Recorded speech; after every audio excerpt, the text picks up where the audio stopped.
Innovation is happening faster than we can adapt, and the sense of reality is lost. To realize this, we need to slow down, stop, and look around. What is our mission? Innovation, development, technology. A new reality that is changing us and the world itself. The new industrial revolution is already happening, and Additive Technologies started it.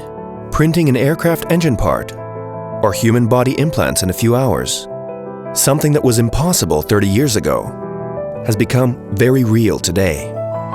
Technological progress dictates a new rate of innovation development and modernization.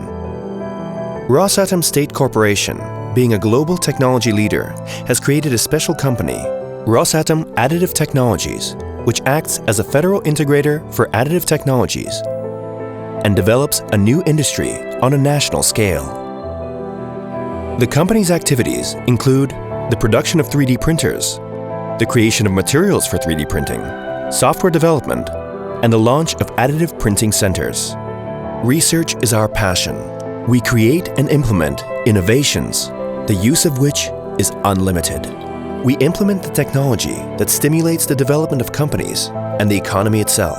In a world where people reach global goals, create new products, and change the way of thinking, we achieve awareness both in production and consumption, create new solutions, take care of our planet, switch to a new mode of consumption, and achieve new goals. Achieving new goals by creating unique technologies is our mission.